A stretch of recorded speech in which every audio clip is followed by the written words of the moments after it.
This video, we'll talk to you about how to choose a suitable wetsuit.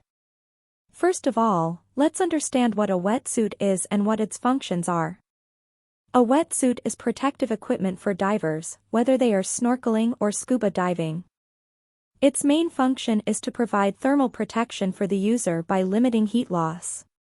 A wetsuit is also protection against the external environment, such as against friction with rocks or the diver's equipment, scratches, etc.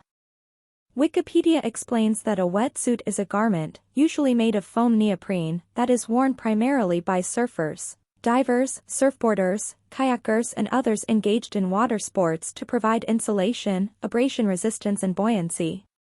The insulating properties of wetsuits depend on the gas sealing effect of the foam material. To reduce the ability to transfer heat, the bubbles also give the suit low density and provide buoyancy in the water. The warm water layer of popular wetsuits usually provides little insulation to the skin. Hugh Bandler, a physicist at the University of California, Berkeley, invented the modern wetsuit in 1952. In the 1950s, wetsuits evolved to relatively weak foam neoprene as the material of manufacture, and later, more rigid materials such as nylon, spandex lycra, or other materials were made from duct tape bonded to the suit to help maintain water resistance, reduce rinsing, change undergarments, and water barrier between bodies. Further improvements are made to wetsuits that wrap the neck, wrists, and ankles. Different types of wetsuits are made for different uses and different temperatures. Diving suits wrap the entire torso of the body while usually supplemented with neoprene boots, gloves, and hats. So let's start talking about how to choose a wetsuit. To choose the right wetsuit, there are some key criteria to consider. Whether you are new to diving or already have experience, you can study the points we mention in this guide. The choice of wetsuit depends not only on the user, but also on the type, thickness, and cut of the suit. There are 3 types of wetsuits to choose from: wetsuits, semi-dry suits, and dry suits, or waterproof suits. First, wetsuits allow water to penetrate the inside of the suit. This thin layer of water heats up in contact with the user's skin, creating an isothermal barrier. However, the movement of the user will cause this heated water to flow out of the suit and be replaced by colder water. Therefore, the thermal protection is imperfect, which is why it is only used in the mildest waters, above 20 degrees Celsius. This type of suit is less technical and generally less expensive, making it the most popular type of wetsuit. Second, a semi-dry suit is like a wetsuit, but the openings, neck, wrists, ankles, are waterproof. Water can seep inside and act as an isothermal barrier, but there is less cold water re-entry than in a wetsuit. Typically, wetsuits also have a waterproof horizontal back zipper. All of these features help to better retain heat within the suit, but make semi-dry wetsuits less easy to put on and take off. This type of wetsuit is particularly suitable for temperate waters, between 10 and 20 degrees Celsius.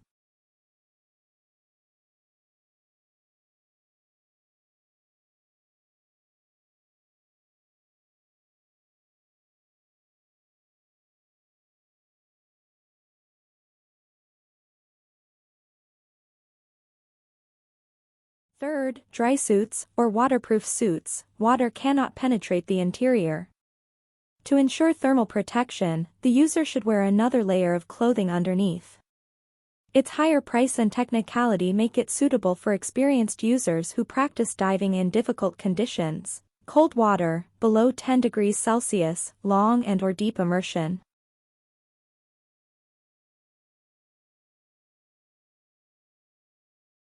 The thickness of a wetsuit should be chosen primarily based on the water temperature in which it is used. Water temperature above 24 degrees Celsius, 3 mm thick. Water temperature between 24 and 16 degrees Celsius, 5 mm thick. Water temperature below 16 degrees Celsius, 7 mm thick. These values are indicative, as they depend on many parameters, such as the sensitivity of the diver and the duration of the dive, as well as the type of activity performed: spearfishing, free diving, scuba diving, snorkeling. The thicker the wetsuit, the more it will limit the user's ease of movement. For example, a 7mm wetsuit is not recommended for spearfishing practice because of the great freedom of movement required. The choice of thickness will also depend on the diver's sensitivity to cold and fatigue. Which cut should I choose for your wetsuit? There are many variations of cuts to choose from: short or full, single or two pieces. Short, the most common, is a short sleeve with shorts that end above the knee. Therefore, it is suitable for warm water. It can be worn with or without a one-piece hood. Integral, almost complete coverage of the body, integrated flip-flops, except for the hands, where separate gloves will be used. Also not necessarily with integral headgear. The neck and wrists are protected by waterproof sleeves, and the zipper is usually diagonal and in the front. This is a more technical fit and is mostly seen in dry suits.